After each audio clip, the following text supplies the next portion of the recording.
আমাদের মধ্যে বাংলাদেশে তারা আবু জেহেল মার্কা নেতা, এরা কিন্তু সবসময় মানুষের কাছে আসে না, মাঝে মাঝে আসে। জোরে কোন কথা ঠিক কিনা? কি সুন্দর স্লোগান! গরিবের বন্ধু, সমাজসেবক, জনদরদি, একটা করে ভোট চাই। কান ধরে বলতেছি, ভাই যা করছি করছি, আপনাকে সেবক হতে চাই। ভোটটা দিয়ে যখন পাশ হয়ে গেল, নেতার কাছে তো যাওয়া দূরের কথা, স্যামসের অত্যাচারে নেতার কাছেই যাওয়া যায় না। জোরে কোন কথা, কথা বলেন না কেন? এত স্যামসে রে! আপনারা বলেন তো, যেই নেতার পিছনে স্যামসা বেশি, ওই নেতা এত টাকা কোথায় পায়? এই স্যামসা কি দিয়া চলায়? এটা বাংলার মুসলমানকে জানা দরকার। ধরে কোন ঠিক কিনা? আবু বকর স্তম্ভকে ওঠে, দরজা খুলে বলে, নেতা এই সকালবেলায়, এত সকালবেলা আমার বাড়ির দরজায়।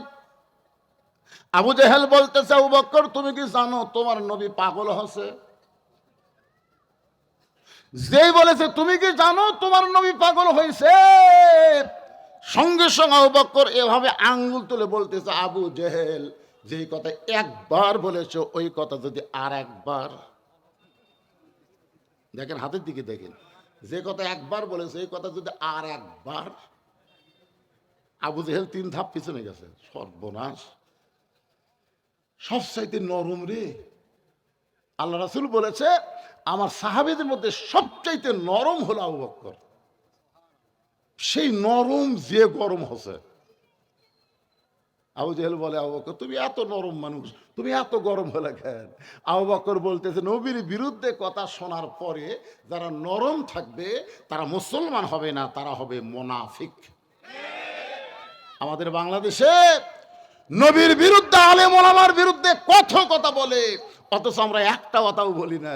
তার মানে আমরা মুসলমান নাম নিয়ে মুনাফিকি করতেছি। জোরে কোন কথা ঠিক কেন? কথা বলেন।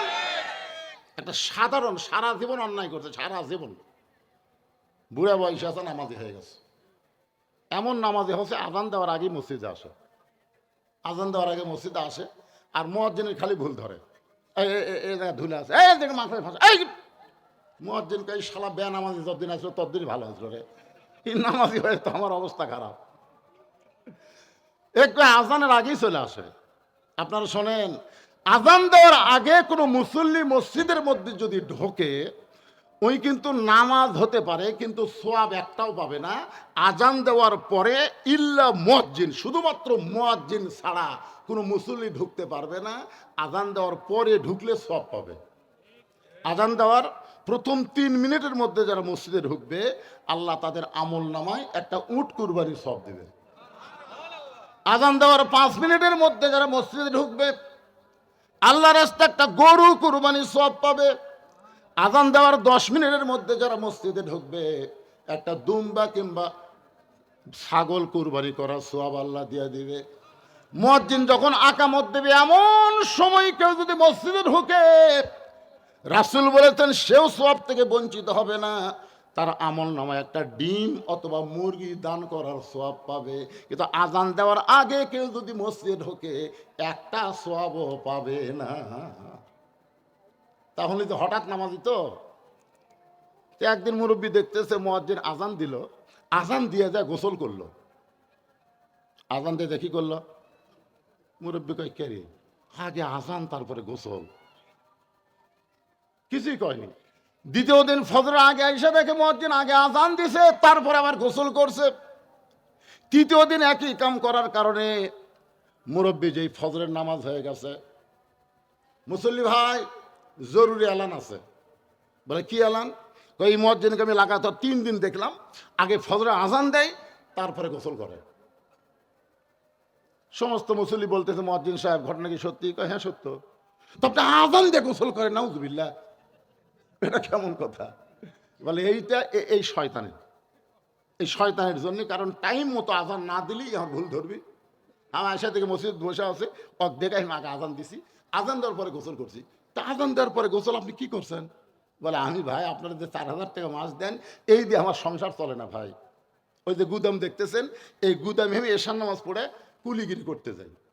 ফজরের আজান আগ পর্যন্ত আমি কুলিগিরি করি, আমার গাওটাও ঘামে, শরীরের মধ্যে বহু ময়লা জমে। তো এই সারা বুড়ার কারণে আমি আগে আজান দিয়ে তারপরে গোসল করে ময়লা সাফ করি।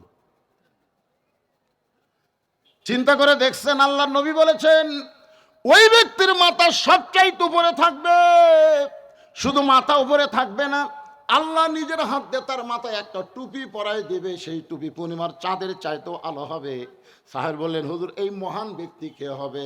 রাসূল বললেন, ওই ব্যক্তি হবে মসজিদের মুয়াজ্জিন। এত বড় ভালো মানুষের দোষ ধরার জন্য আমাদের বাংলাদেশে মুসল্লি কম না বেশি? কথা কন না কেন ভাই? যত দোষ ইমামের, যত দোষ মুয়াজ্জিনের, সবসময় দোষ ধরার চিন্তায় থাকবে না। ওনাদের সম্মানের দিকে একটাবার খেয়াল করে দেখবেন, ওনারা কত সম্মানী। নরম মানুষটা গরম হয়ে গেছে। আবু জেহেল বলতেছে, আবু বকর তুমি কি জানো আমি তোমার নবীকে পাগল কেন বললাম? কি বলতে চান? বলে তোমার নবী আজকে সকালবেলা আমার সঙ্গে দেখা করে বলল সে নাকি আজকে রাত্রে বাইতুল মুকাদ্দাসে গিয়ে 2 রাকাত নামাজ পড়াইছে। সেখান থেকে 7 আসমান পাড়ি দিয়ে আল্লাহ আরশে গেল, আল্লাহর সঙ্গে দেখা করে আল্লাহ নাকি 5 ওয়াক্ত নামাজ দিল। আমি জীবনে 2 বার বাইতুল মুকাদ্দাসে গেছি, যেখানে যাইতে লাগে 30 দিন আর আসতে লাগে 30 দিন। আর তোমার নবী কইল আজকে নাকি বাইতুল মুকাদ্দাসে নামাজ পড়ায়া 7 আসমান পাড়ি দিয়ে 5 ওয়াক্ত নামাজ নিয়ে রাতারাতি ফেরত এসে আমার কাছে এই গাঁজা করে গল্প শোনাইলো। এখন বলে আবু বকর এই কথাকে বিশ্বাস করা যায়? আবু বকর বলতেছে, এই কথা যদি আল্লাহর নবী বলে থাকে তাহলে এক বিন্দু মিথ্যা বলে নাই। লিল্লাহু তাকবীর। আবু জেহেল কয়, আমার সকালটাই মাটি রে, আমি কার কাছে গিয়ে খবর দিলাম, কাম তো হলো না। হযরত আবু বকর এক দৌড়ে নবীর কাছে আসলেন। নবীর কাছে এসে দেখেন নবী কাবার সাথে হেলান দিয়া কাঁদতেছেন। আবু বকর মাথার পাগড়ি দিয়া নবীর চোখের পানি মুছে দিয়ে কপালে একটা চুমা দিয়ে বললেন, ওগো আল্লাহর নবী, এই বছর হলো আপনার কষ্টের বছর। সুবহানাল্লাহ। এই বছর হলো আপনার কষ্টের বছর। এই বছরের শুরুর দিকে আপনার চাচা আবু তালেব মারা গেছে। এই বছরের কিছুদিন পরে আপনার দরদের বিবি খাদিজা দুনিয়া থেকে বিদায় নিয়েছে। এই বছর আপনি তাইফের ময়দানে গেলেন, তাইফবাসীরা পাথর মারা আপনাকে রক্তাক্ত করে দিল। আর এই বছরে আপনি নাকি আল্লাহর আরশে গেলেন, আল্লাহ পাক আপনাকে 5 ওয়াক্ত নামাজ দিল।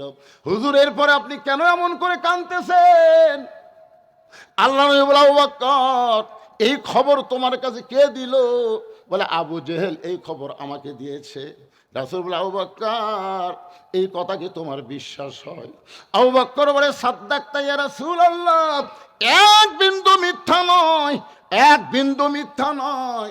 সঙ্গে সঙ্গে নবী এক টানে আবু বকরকে বুকের মধ্যে নিয়ে কপালে একটা চুমো দিয়ে বলেন, আবু বকর। আবু জেহেল সকালবেলা পাগল বলে যাওয়ার পর থেকে আমি এখানে বসে কাঁদতেছিলাম। তুমি সাদ্দাকতা বলার সঙ্গে সঙ্গে আমার সব দুঃখ দূর হয়ে গেল।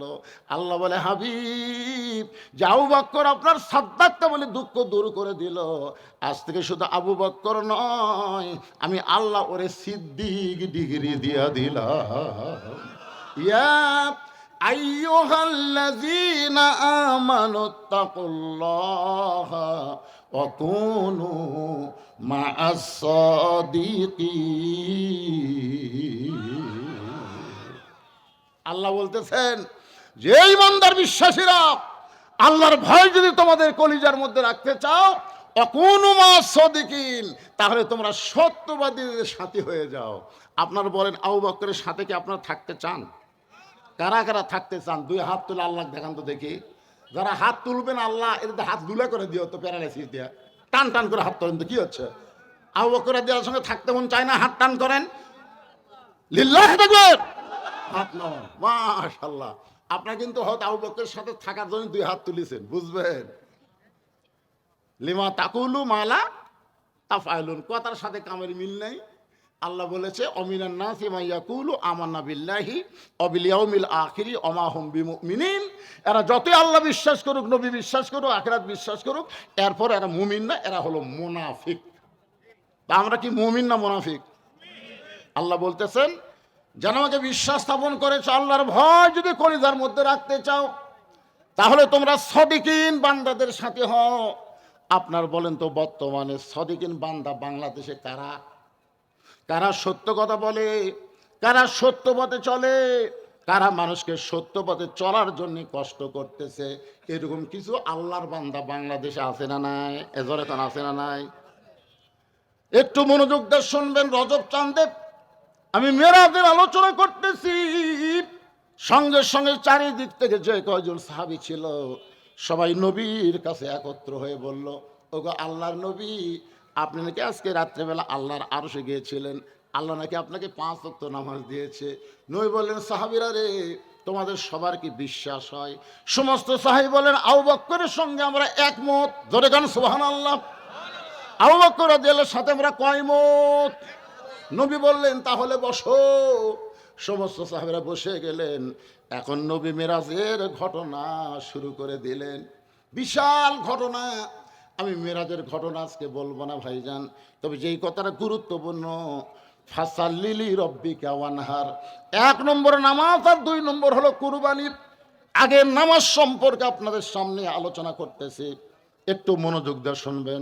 আজকে মানুষ সব আলোচনা শুনতে চায়, নামাজের কথা বললে মন বেজার। জোরে কোন ঠিক কিনা?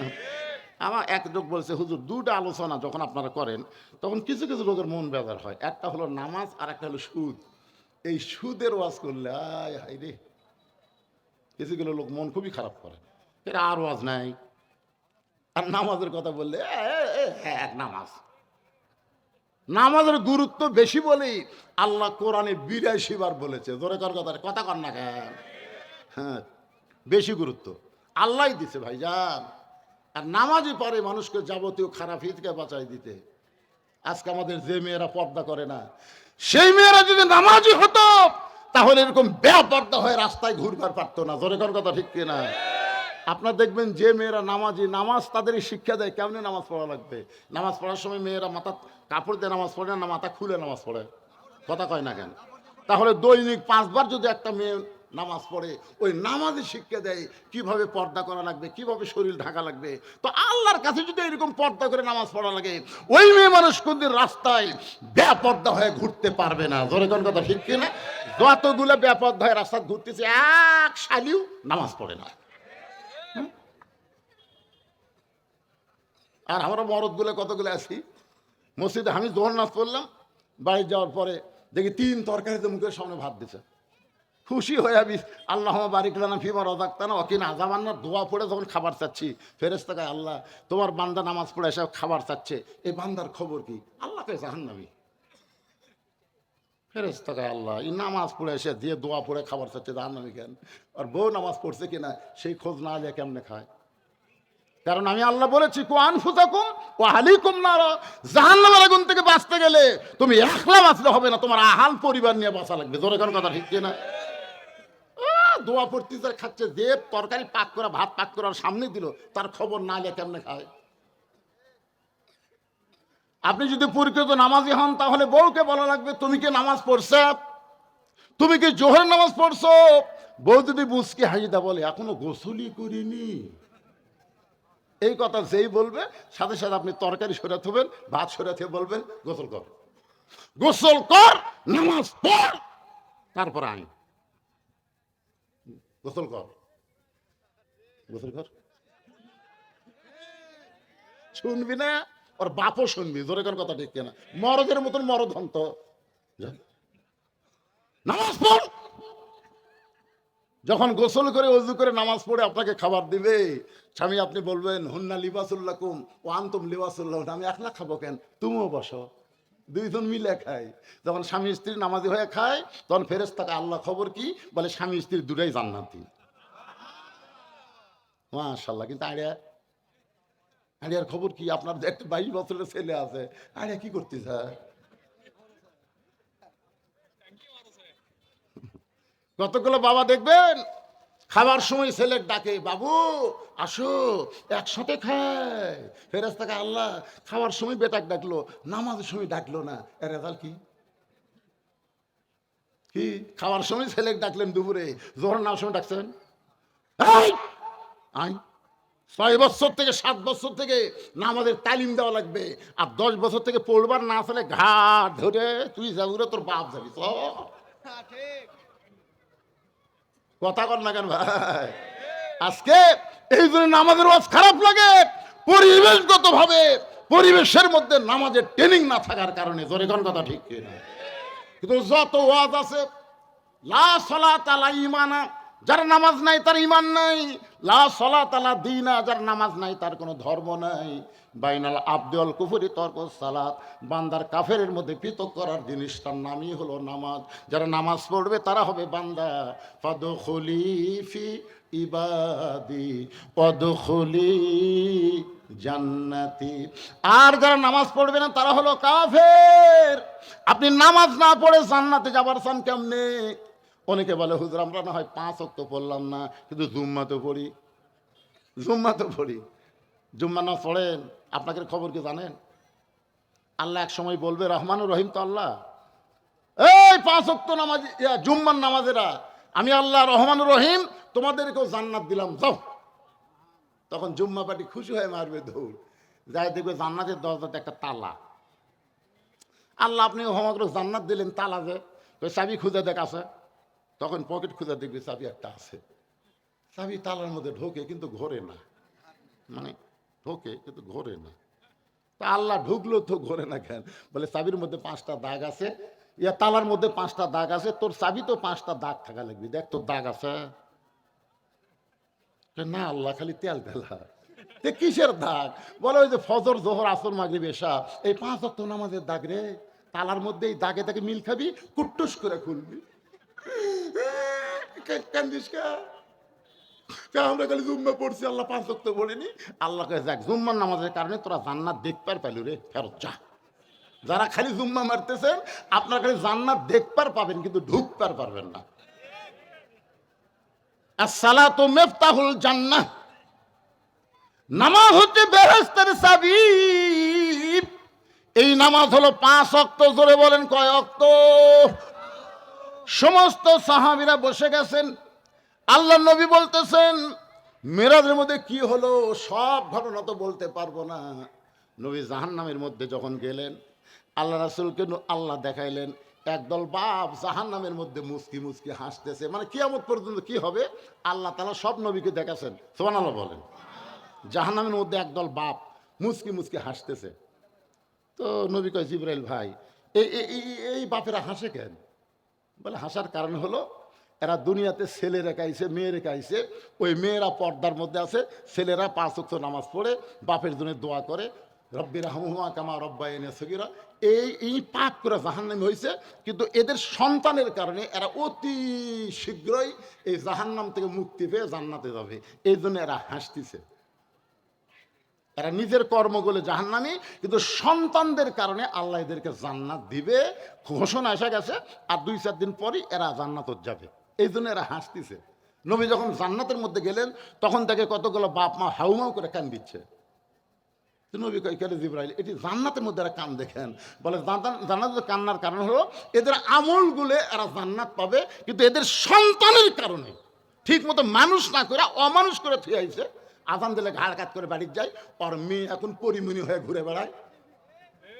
এই জন্য আল্লাহ কছে, বেটা বেটি জন্মানলি মানুষ করে পারলি না, ওই মেয়ে ছেলের পাপের কারণে অতি সত্তর আমি আল্লাহ তোকে জাহান্নাম দেবো রে। এই জাহান্নামে যাওয়ার চিন্তায় এরা কান দিচ্ছে। এখন চিন্তা করেন, মরে তো যাবেন ভাই, মরার আগে বেটা বেটি কি করে থুয়ে যাচ্ছেন?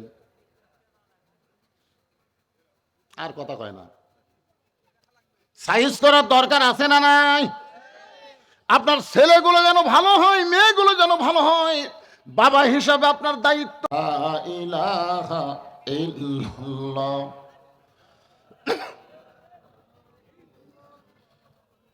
চাঁদ সূরজ আর গ্রহ তারা আল্লাহ নামের পাগল পারা। চাঁদ সূরজ আর গ্রহ তারা আল্লাহ নামের পাগল পারা। আমার আল্লাহ নামের এতই দয়া, আল্লাহ নামের এতই মায়া, লুকিয়ে রাখছেন হে আল্লাহ জোরে লা ইলাহা ইল্লাল্লাহ, লা ইলাহা, জোরে জোরে লা ইলাহা লা ইলাহা ইল্লাল্লাহু মুহাম্মাদুর রাসূলুল্লাহ সাল্লাল্লাহু আলাইহি ওয়াসাল্লাম। যতবার নবীর নাম শুনবো অথবা বলবো, যতবার, প্রত্যেকবারই বলতে হবে সাল্লাল্লাহু আলাইহি ওয়াসাল্লাম। আপনি যখন নবীর প্রতি দরুদ শরীফ পড়লেন, আপনি এত ভাগ্যবান হয়ে গেলেন যে একদল ফেরেশতা আপনার দরুদগুলো রাসূলের রওজা মোবারকে আপনার নাম, জায়গার নাম, এমনকি আপনার বাপ মায়ের নাম পর্যন্ত পৌঁছানো হবে। সুবহানাল্লাহ বলেন। আপনি আছেন কোথায় আর দরুদগুলো গেল কোথায়? একটু বিশ্বাস করবেন, বিশ্বাসে মিলাই বস্তু তর্কে বহুদূর। তর্ক করা যাবে না, বিশ্বাস করতে হবে। মুসলমানের বিশ্বাসের উপরে ঈমান। জোরে কথা ঠিক কিনা? হ্যাঁ। তাহলে যে কোরআন থেকে আপনার তাফসির শুনবেন, তাফসির শোনার জন্য এখন আর জায়গা হচ্ছে না, ভিড়াভিড়ি হচ্ছে। আপনার বলেন সবাই এক বাক্যে, এই কোরআনে কোনো সন্দেহ হ্যাঁ আছে? নাই। কারণ আল্লাহ কোরআনের প্রথমেই বলেছেন যালিকাল কিতাব লা রাইবা ফিহ, এই কোরআনের ভিতরে কোনো সন্দেহ নাই, এই কোরআনে কোনো ধোঁকা এবার নাই করলেন না কেন? ধোঁকা আছে? তাহলে সবাই বলবেন এই কোরআনে কোনো গোজামিল। মাশাআল্লাহ। এখন আপনারা বলেন, বর্তমান যে সংবিধান দিয়ে আমাদের বাংলাদেশ চলতেছে, যে সংবিধানের উপর আমরা বাংলাদেশ চলতেছে, এই সংবিধানের মধ্যে সন্দেহ আছে? সবাই বললেন না, জোরে বলেন। এই সংবিধানের মধ্যে ধোঁকা, গোজামিল। তাহলে আগেরটার কি বললেন? নাই। তিনবারই বলছেন নাই, আর পরেরটা তিনবারই বলছেন আছে। তো এখন ভেজাল জিনিস নিয়ে চলবেন আর মরার সময় মুসলমান হয়ে মরবেন, এইটা সম্ভব?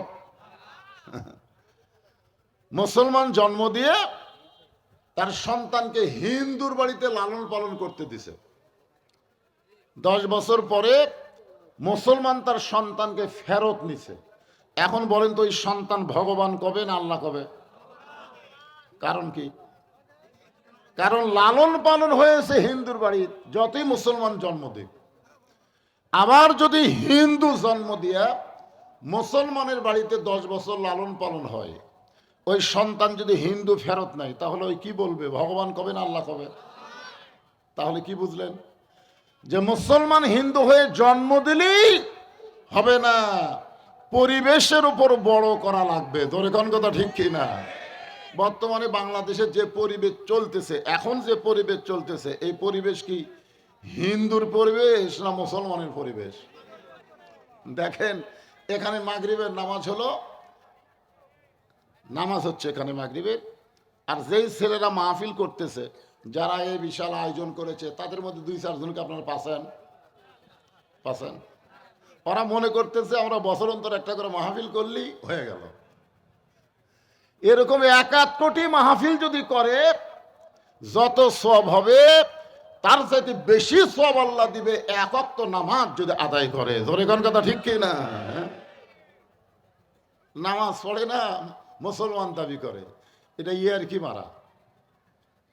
এই রজব মাস, এই চাঁদের নাম হলো রজব, মাসের নাম কি? রজব।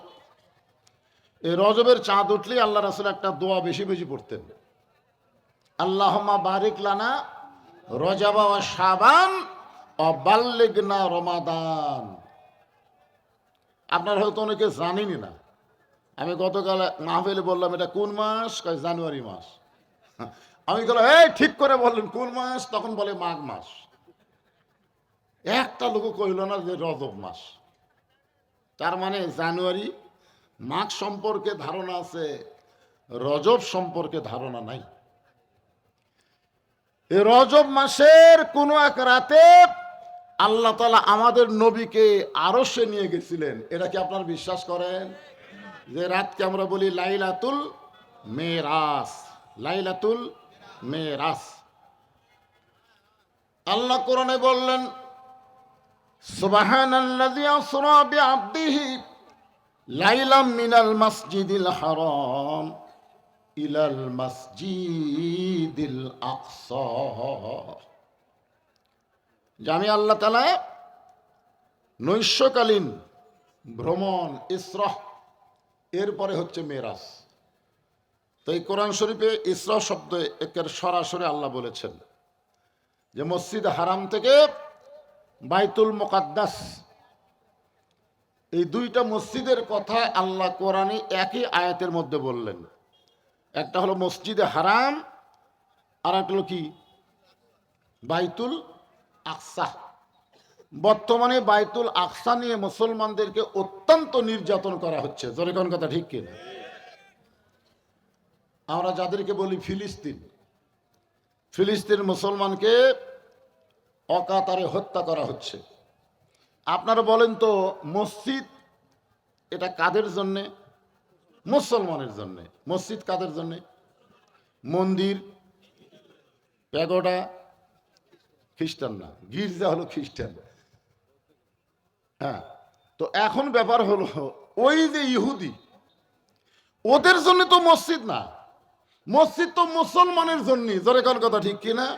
কিন্তু ইসরায়েল ইহুদি অন্যায়ভাবে বাইতুল মুকাদ্দাসকে দখল করতে চায়, আর মুসলমান সমানে জীবন দিচ্ছে, দখল করতে দিবে না। জীবনের বিনিময়ে হলো বাইতুল মুকাদ্দাসকে তারা ফিরে নেবে, তাদের দখলে নেবে, কারণ মুসলমানের জন্যই তো মসজিদ। আপনাদের কাছে আমার প্রশ্ন হলো, এই রজব মাসে যে আব্রাহা বাদশাহ মসজিদে হারাম বাইতুল্লাহকে দখল করার জন্য হস্তি বাহিনী নিয়ে আইছিল, জোরে কোন কথা ঠিক কিনা? আপনার বলেন তো দখল করে পারছে? তো ওইখানে তো কোনো মানুষ জীবন দেয়নি। ওইখানে আল্লাহ তাআলা সূরা ফিল নাজিল করে আমাদেরকে জানাই দিচ্ছেন। সূরা ফিল বুঝেননি?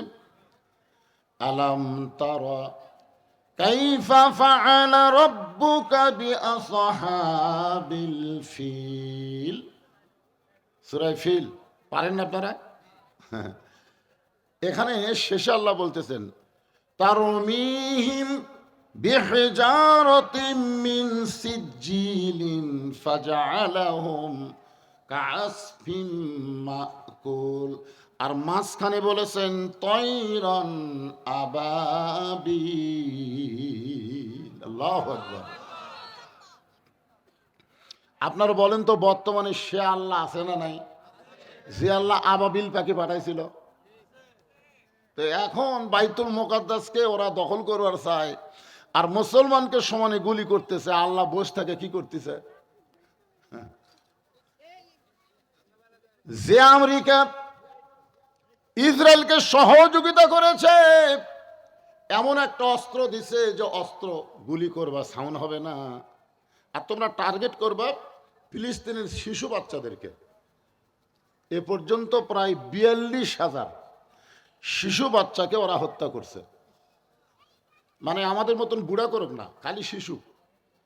ওই গুলিটা আসে, শব্দ হয় না, শিশু বাচ্চার বুকে লাগে, বুকটা পুড়ে যায়। ওরা গুলি দিয়ে ফিলিস্তিনি শিশু বাচ্চার বুক পুড়াইছে, আর আল্লাহ আসমান থেকে আমেরিকাতে আগুন পাঠিয়ে দিছে। জোরে কোন কথা ঠিক কিনা? দেখতেছেন না? বাড়ি ঘর সব পুড়ে ছারখার। এখন ডোনাল্ড ট্রাম্প খালি মুসলমান খুঁজতেছে, মুসলমান কোথায় রে, তোরা একটু জোরে জোরে আজান দিত, দেখতে আগুন লেবে কিনা। ফেলাত বলে আল্লাহ।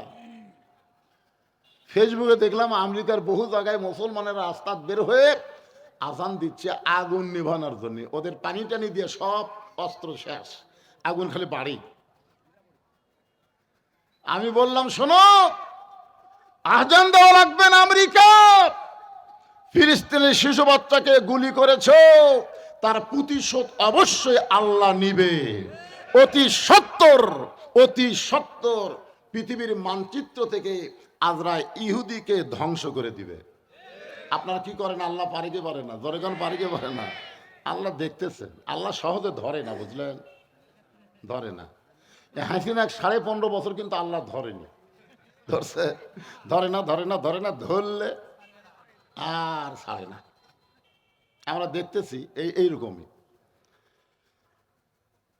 তাহলে যে কোরআনে কোনো সন্দেহ নাই, যেই কোরআনে কোনো ধোঁকা নাই, যেই কোরআনে কোনো গোজামিল নাই, সেই কোরআন থেকে ছোট্ট একটা সূরা আপনাদের সামনে আমি তেলাওয়াত করেছি। সূরাটার নাম হলো সূরা কাউসার। সূরা কাউসার, বিশ্বাস করা লাগবে কিন্তু। কাউসার এমন একটা পিয়ালা, এই যে আমাকে দিছে, এটা কিন্তু চা না, একটু গরম পানি দিছে। তো এমন একটা পিয়ালা, যেই পিয়ালার এক গিলাস পানি যদি কেউ পান করে জাহান্নামেও যায়, আল্লাহ জাহান্নামকে জান্নাত বানায় দিবে। চিন্তা করে দেখেন কাউসারের পানির মধ্যে কি পাওয়ার। আপনার দেহের মধ্যে যদি এক গিলাস খালি ঢুকাবার পারেন, ওই দেহ যদি জাহান্নামেও যায়, যাওয়ার সাথে সাথে জাহান্নাম জান্নাত হয়ে যাবে। এই পানি, এই কাউসার আল্লাহ আমাদের নবীকে দিয়েছেন, আমাদের নবীকে।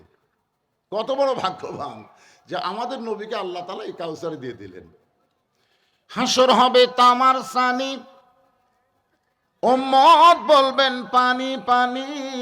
হাসর হবে তামার সানি, উম্মত বলবেন পানি পানি। সেই কঠিন দিনে পানি দেওয়ার, নবী বিনে পানি দেওয়ার সাধ্য কারো নাই। সবাই বলেন সাল্লাল্লাহু আলা মুহাম্মাদ সাল্লাল্লাহু আলাইহি ওয়াসাল্লাম। সাল্লাল্লাহু আলা মুহাম্মাদ সাল্লাল্লাহু। হ্যাঁ, তো এখন আমাদের নবী কিন্তু রহমাতুল্লিল আলামিন, মানে আমাদের নবীর যা দয়া, বুঝলেন। আল্লাহ হচ্ছে রব্বিল, আলহামদুলিল্লাহি রব্বিল আলামিন। আর আমাদের নবী হলেন ওমা আরসালনাকা ইল্লা রহমাতাল্লিল আলামিন। সমস্ত তাফসীর কারক ব্যাখ্যা করেছেন, যতটুকু এরিয়ার রব হলেন আল্লাহ, ততটুকু এরিয়ার রহমত হলেন মুহাম্মাদুর রাসূলুল্লাহ। এত দয়া। তায়েফেরা নবীকে পাথর মারলো, যে পাথরে নবীর গায়ের সব জায়গায় লাগছে, খালি চেহারা বাদ দিয়ে প্রত্যেক জায়গা থেকে রক্ত ঝরল। অথচ নবী চোখের পানি নিয়ে তাদের জন্য আবার দোয়া করলো, আল্লাহ যারা আমাকে পাথর মারলো তাদেরকে হেদায়েত দাও, তাদেরকে ধ্বংস করো না, তাদেরকে জান্নাতি কবুল করো। এত দয়া যেই নবীর, সেই নবীর হাতে আল্লাহ যখন হাসরের ময়দানে হাউজে কাউসার দিবেন, আর পাইকারি হারে সবাই যদি পানি পান করতে আসে, কেন হাসরের কঠিন অবস্থায় হিন্দু, বৌদ্ধ, খ্রিস্টান সবাই নবীর কাছে দৌড়ে এসে বলল এক গ্লাস পানি চাই। এখন নবী যদি সবাইকে যদি এক গ্লাস করে দেয়, তাহলে তো জাহান্নাম বন্ধ করে দেওয়া লাগবে। জাহান্নাম তো তুই আর কাম হবি না, কারণ এই পানি পান করে কেউ যদি জাহান্নামেও যায়, জাহান্নামও জান্নাত হয়ে যাবে। সাহাবরা বললেন ইয়া রাসূলুল্লাহ, তাহলে অবস্থা কি হবে? সঙ্গে সঙ্গে রাসূল বললেন ফাসাল্লি রব্বিকা ওয়ানহার। দুইটা আমল যাদের মধ্যে থাকবে তারাই হাউজে কাউসারের পানি পান করবে। এক নম্বর হলো নামাজ, দুই নম্বর কুরবানি। এই দুইটা কর্ম যারা করবে, আমল যারা করবে, তারাই পান করবে হাউজে কাউসারের পানি। এক নম্বর কি? জোরে বলেন, এক নম্বর কি? নামাজ। নামাজ। আমাদের নবীকে আল্লাহ তাআলা নবুয়তের 10ম বৎসরে মেরাজ করাইছেন। নবুয়তের কত বৎসর? 10ম বৎসরে লাইলাতুল মেরাজ হয়েছে। নামাজ পাওয়ার পরেও নবী 3 বছর মক্কা ছিলেন। নবী সর্বসাকল্যে নবুয়ত পাওয়ার 13 বছর ছিলেন মক্কায়। যেরকম কয় বছর? তাহলে 10ম বৎসরে যখন নামাজ পেলেন, এই নামাজ পাওয়ার পরও নবী 3 বছর ছিলেন মক্কায়। আল্লাহ কোরআনে বললেন আল্লাযীনা ইউমিনুনা বিল গায়বি ওয়া ইউকিমুনাস সালাত। ওয়া ইউকিমুনাস সালাত, এই নামাজ কায়েম করার কথা শুরু হলো প্রথমেই কোরআনের সর্বসাকল্যে 82 বার। জোরে বলেন কতবার? 82 বার নামাজের কথা বলা হয়েছে। প্রত্যেকবারই বলা হয়েছে নামাজ কায়েম করো। কোন জায়গায় আল্লাহ বলে নাই যে নামাজ পড়ো। কোনো জায়গায় কিন্তু নামাজ পড়ার কথা নাই, কি করার কথা আছে?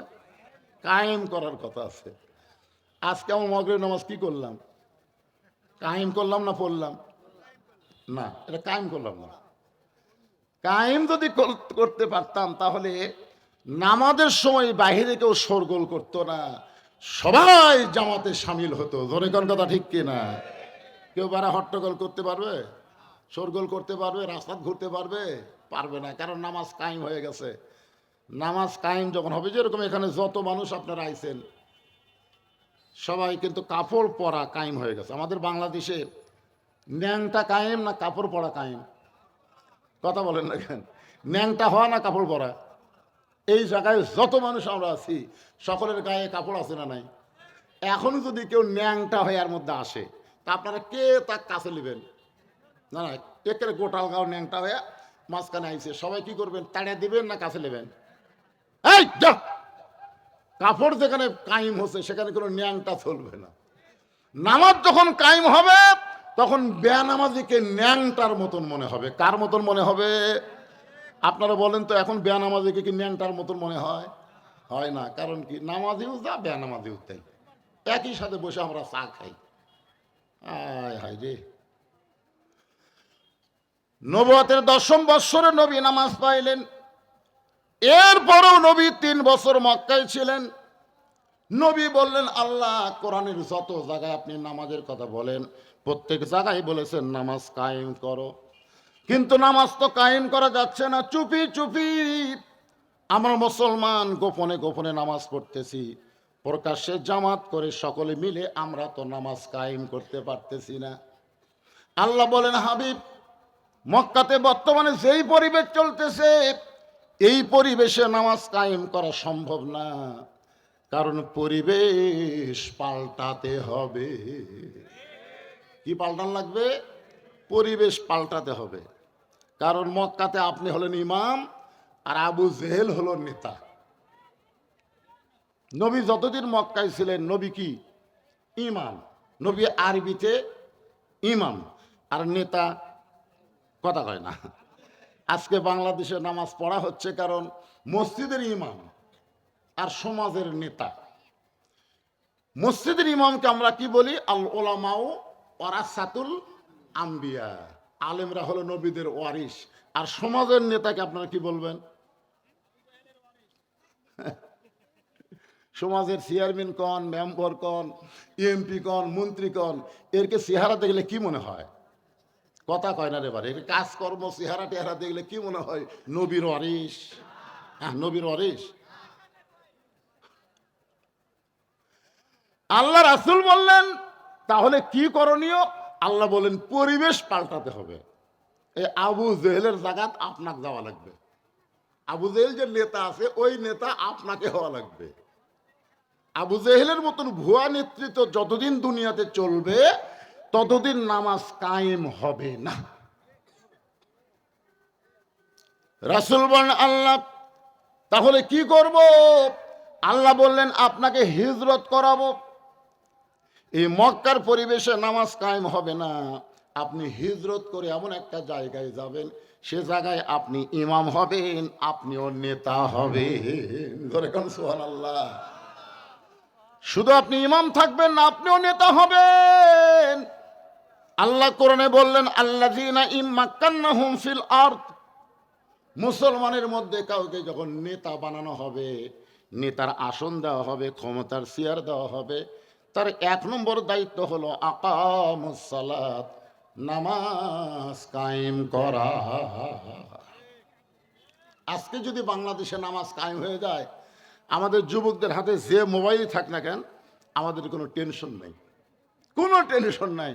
ওরা 5G 6G 4G মোবাইল নিয়ে ঘুরুক, আর যে মোবাইল নিয়ে ঘুরুক, আমাদের টেনশন করা লাগবে না। কারণ নামাজ যখন কায়েম হবে, ইন্নাস সালাতা তানহা আনিল ফাহশাই ওয়াল মুনকার, একমাত্র নামাজই পারে মানুষকে যাবতীয় খারাপি, অশ্লীলতা, ফাহিশা থেকে বাঁচাই দিতে। বলেন সুবহানাল্লাহ। আমাদের যুবকেরা তো এখন রাত 10টার পরে ঘুমায় না, রাত 10টার পরে শুরু করে। জোরে কোন কথা ঠিক কিনা? ওরা ঘুমায় কখন জানেন? যখন ফজরে আজান দেওয়ার আগ দিয়ে। হ্যাঁ, ঘুমাবে দেখবেন ফজরে আজানের আগ দিয়ে ওর আর চেতন নাই। আজান দেওয়ার আগে আসছিল 3.5 হাত, আজান শুনে দেখে হয়ে গেছে 2.5 হাত। কম্বল দিয়েছে মাথার উপর, পাও এখন বের হবে কি করে, পাও টানা বুকের কাছে, একেবারে মনে হবে চাউলের বস্তা ঢাকাতো, আগাও নাই মাথাও নাই, গেল কোথায়। আপনি বিড়াল যেমন ইন্দুর ধরে চুপি চুপি গিয়ে খালি কম্বল টানতে দেখেন, কম্বলের তলে ওর সাইজ আর সকালবেলা সাইড থেকে কুত্তার সাইজ একই সাইজ। এখন আমার সাথে একটু বলা লাগবে, ফজরের নামাজ বাদ দিয়ে ঘুম পড়ে যারা, কুত্তার আমল করে তারা। বলতে পারবে না ভাইজান? এর রজব মাস নামাজের মাস, এজন্য একটু গলা ছাড়া স্লোগান দেওয়া লাগবে। যারা দিচ্ছে না বুঝবেন ওরা ওই মাল। এখন আপনারা দেখেন তো কে কে দেয় না, খালি কান ফেলে থবেন। আমি যেই বল ফজরের নামাজ বাদ দিয়ে ঘুম পড়ে যারা, কুত্তার আমল করে তারা। ফজরের নামাজ বাদ দিয়ে ঘুম পড়ে যারা,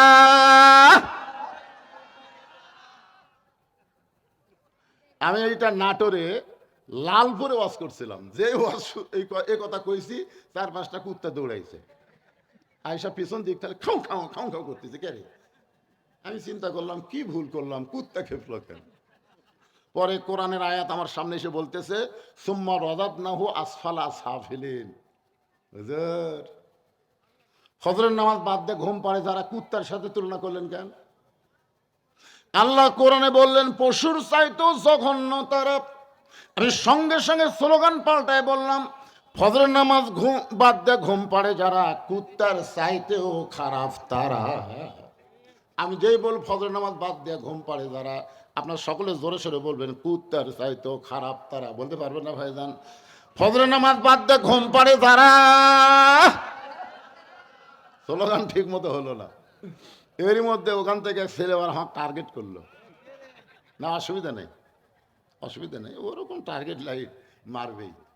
তাও ভালো লাইট মারতেছে, গুলি করতেছে না।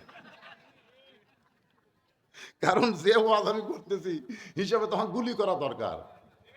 কারণ কুত্তার চাইতেও এরা জঘন্য যারা ফজরের আজান শোনার পরে ঘুম থেকে চেতন পায় না, ল্যাপের মধ্যে ঘুম পাড়ে। জোরে কোন কথা, ঠিক কথা বলেন না কেন ভাই?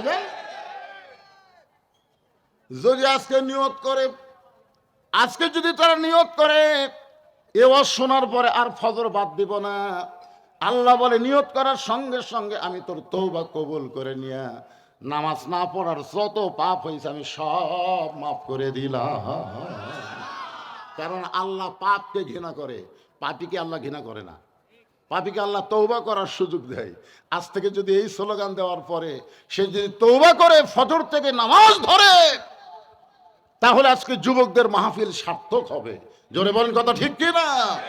বছর আসবে এরকম করে একটা তাফসির মাহফিল করবেন আর দায় সারা কাম সারবেন, হবে না ভাইজান। হাউজে কাউসারের পানি যদি পান করতে চান তাহলে 2টা আমল করা লাগবে। 1 নম্বর হলো নামাজ। যেরকম 1 নম্বর কি? এই নামাজটা আল্লাহ ইচ্ছা করলে নবীকে দুনিয়াতে দিবার পারতেন, কিন্তু দুনিয়াতে আল্লাহ নবীকে নামাজ দিলেন না। নামাজ দিয়েছেন আল্লাহর আরশে, যেখানে কোনো ফেরেশতাও ছিল না। যে জায়গায় আল্লাহ নবীকে নামাজ দিলেন ওই জায়গায় আল্লাহ নবী ছাড়া আর কেউ ছিল না। এক জায়গায় আল্লাহ জিবরাইলকে বললেন, এই জিবরাইল ব্রেক, আর সামনে আসতে পারবি না। ওখান থেকে আমার নবী একা একাই আমার কাছে আসবে। সুবহানাল্লাহ বলেন। আল্লাহ নবী 2 জনা প্রেম করেছেন গোপনা, মাঝখানে তো জিবরাইলের জায়গা ছিল না। জায়গা যদি থাকিত আল্লাহর আরশে নিত, জায়গা যদি থাকিত আল্লাহর আরশে নিত, দরজার বাইরে আল্লাহ ব্রেক করাতো না। সবাই বলে আল্লাহ নবী 2 জনা প্রেম করেছেন গোপনা, মাঝখানে তো অন্য কারো জায়গা ছিল না।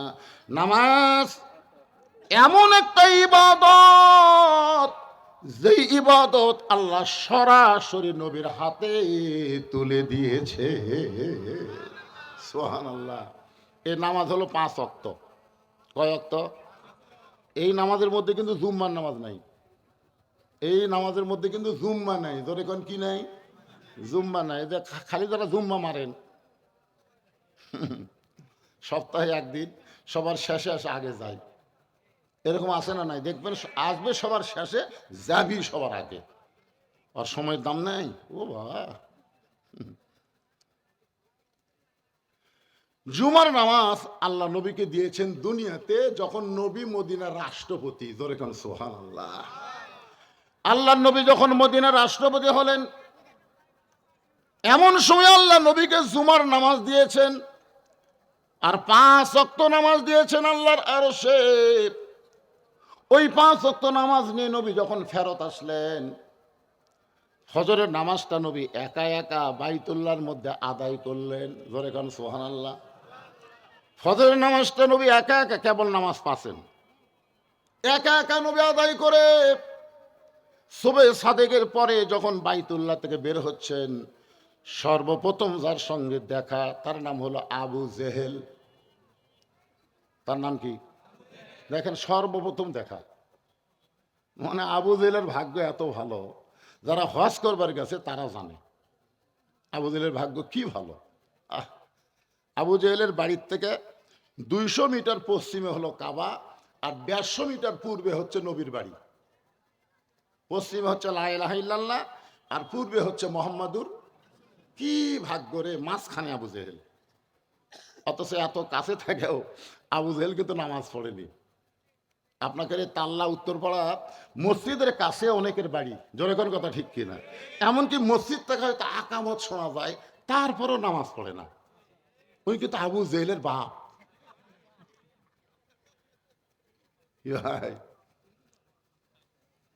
সর্বপ্রথম দেখা হলো আবু জেহেলের সাথে। আবু জেহেল নবীর চেহারার দিকে তাকায় বলতেছেন, বাজান, সন্ধ্যার সময় দেখলাম তুমি সুন্দর, সন্ধ্যার সময় দেখলাম তুমি সুন্দর, আর সকালবেলা দেখতেছি তুমি অতীব সুন্দর।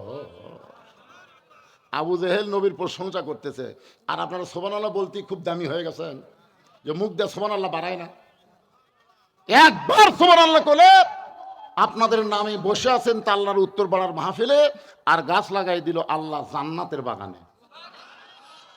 যতবার সুবহানাল্লাহ বলবেন তত গাছ। এটা কি কালেক্টরের গাছ, মাটি খারাপ করা গাছ? এটা হলো ফলবান বৃক্ষের গাছ। এত বড় গাছ হবে যেই গাছের ছায়া অতিক্রম করতে একটা তেজস্বী ঘোড়া দৌড় মারলে 500 বছর সময় লাগবে। ওই গাছটা হবে ফলবান বৃক্ষের গাছ। গাছের গোড়ায় লাগা থাকবে অলা তাস্তাহি আনফুসুকুম, তুমি যে ফল চাবে সেই ফল সঙ্গে সঙ্গে তোমার সামনে হাজির হয়ে যাবে। ইমাম গাজ্জালি বলেছেন, সুবহানাল্লাহ যারা বলে তারা যত পাপী হোক না কেন, ওই গাছের ওসিলায় আল্লাহ তাদেরকে জান্নাত দিয়ে দিবে। দেখছেন, এক সুবহানাল্লাহ বলার কারণে কি লাভ হলো? যে যত বড়ই পাপী হয়, ওই গাছের কান্নার কারণে আল্লাহ তাকে জান্নাত দিয়ে দিবে। সবার মুখ দিয়ে বাড়াবে না তো, সবার মুখ দিয়ে বাড়াবে? তাই 3টা তাসবিহ সবসময় সবার মুখ দিয়ে বের হবে না। একটা হলো সুবহানাল্লাহ, একটা আলহামদুলিল্লাহ, আর একটা আল্লাহু আকবার, আর একটা কি লিল্লাহি তাকবীর। এই জন্য তাকবীরটা দেওয়ালাম জোরে, যে কিছু তেল তেলা গোয়েন্দার আছে, আছে না নাই? আর এই যে মাগরিবের পরে আসবি, লোক হবি কেরা, রাত 10টার পরে হুজুর টাইম দিবি, সেই রকম মাহফিল হবি। আপনাকে এলাকার মাহফিলে খোঁজলে দেখছি তো রাত 10টার পরে লোকই হয় না, 150, 200, 300। আর আজকে মাগরিবের পরে জায়গা হচ্ছে না, তাহলে তেল তেলা গোয়েন্দার ফেল মারলো, জোর কোন কথা ঠিক কিনা?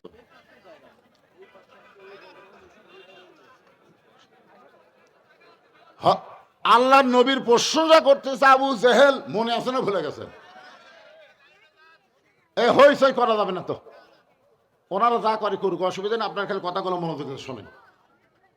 আর যদি কারোর সামনে 4 আঙ্গুল জায়গা থাকে, আল্লাহর ওয়াস্তে, আমি কিন্তু বললাম আল্লাহর ওয়াস্তে একটু সামনে আসেন। আল্লাহর ওয়াস্তে বলার পরে যদি আপনি না লড়েন, আপনার শরীর পাথরের মতন ভারী হয়ে যাবে। কালকে সকালবেলা মনে হবে নিজের শরীর নিজের কাছে ভারী লাগতেছে। আর খালি একটা দোকান দিয়ে সামনে আসেন, 1 বছর ডাক্তারের কাছে যাওয়া লাগবে না। আমার বাপের কথা না, আল্লাহর কথা।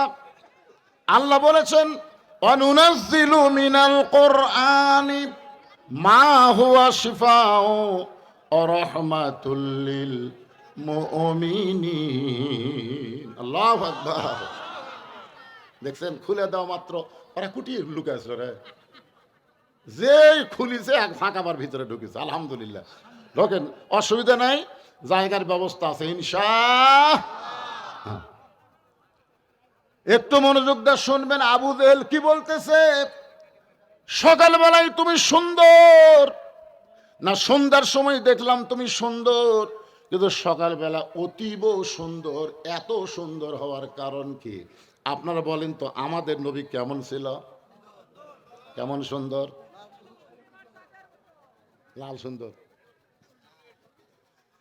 400 রজগ্রহ তারা, তারে নূরের ইশারা, নইলে যে অন্ধকারে ডুবিত এই ধরনী। সবাই বলেন নবী মোর পরশমণি, নবী মোর সোনার খনি, নবী নাম ভাবে যে জন সেই তো দোজা হানের ধ্বনি। সে নামে মধু মাকা, সে নামে জাদু আঁকা, সে নামে মধু মাখা, সে নামে জাদু আঁকা, সে নামে মজনু হলো, সে নামে পাগল হলো মওলায় আমার কাদের গনি। মহব্বতে সবাই বলেন নবী মোর পরশমণি, নবী মোর সোনার খনি, নবী নাম ভাবে যেজন সেই না দো জাহানের ধনী। সে নামে সুর ধরিয়া পাখি যান গান গারিয়া, সে নামে সুর ধরিয়া পাখি যায় গান করিয়া, সে নামে আকুল হলো মওলায় আমার কাদের গনি। জোরা বলেন আলহামদুলিল্লাহ। সঙ্গে সঙ্গে নবী বললেন, চাচা সকালবেলা অতীব সুন্দর দেখার পিছনে কারণ হলো আমি আজকে রাত্রিবেলা কাবার পাশে ঘুমিয়েছিলাম। ফেরেশতা জিবরাইল আমাকে ঘুম থেকে চেতন করলো। ঘুম থেকে চেতন করে জমজমের কোপের পানি দিয়ে আমাকে ওযু করানোর পরে বোরাকের পিঠে করে বাইতুল মুকাদ্দাস আমাকে নিয়ে গেল। বাইতুল মুকাদ্দাসের মধ্যে গিয়ে আমি 2 রাকাত নামাজের ইমামতি করলাম। আমাদের নবী কিন্তু মুসল্লি ছিল না, আমাদের নবী হলো ইমাম। ধরে কারণ আমাদের নবী কি? এই জন্য আমাদের নবীর একটা ডিগ্রি হলো ইমামুল আম্বিয়া, ইমামুল মুরসালিন। 2 রাকাত নামাজ পড়ানোর পরে সেখান থেকে বোরাকের পিঠে করে আল্লাহর আর 7 আসমান পাড়ি দিয়ে রফরফে করে আল্লাহর আরশে গেলাম। আল্লাহর সঙ্গে আমার দেখা হলো। আল্লাহ পাক আমাকে 5 ওয়াক্ত নামাজ দিল। এই যে আল্লাহর সঙ্গে আমার দেখা হলো, এই দেখার কারণে 5 ওয়াক্ত নামাজ নেওয়ার কারণে হয়তো আমার চেহারা অতীব সুন্দর লাগতেছে। এই কারণেই সন্ধ্যার সময় সুন্দর আর সকালবেলা অতীব সুন্দর হওয়ার কারণ হলো আজকের রাত্রেবেলা আল্লাহর সঙ্গে আমার মেরাজ হয়েছে। আপনারা তো সুবহানাল্লাহ বলেন, কিন্তু এই কথা শুনে আবু জেহেল কি কয়? চিন্তা করছেন? আজকে আমাদের মতো মাওলানারা যখন বলে যে মানুষের তৈরি আইন বাদ দিয়ে আল্লাহর কোরআন দিয়ে বাংলাদেশ চলাতে হবে, তখন বাংলাদেশের কিছু কিছু নেতা বলে রাজনীতির সাথে নাকি ইসলামের সম্পর্ক নাই। ওকে মাথা ঠিক আছে? হচ্ছে ইসলামের সাথে কোনো রাজনীতির সম্পর্ক নেই। আরে পাগলা, রাজনীতি মানে বুঝিস না। তাবারাকাল্লাযী বিয়াদিহিল মুলক, গোটা পৃথিবীর রাজত্ব মালিকানা একমাত্র কার হাতে?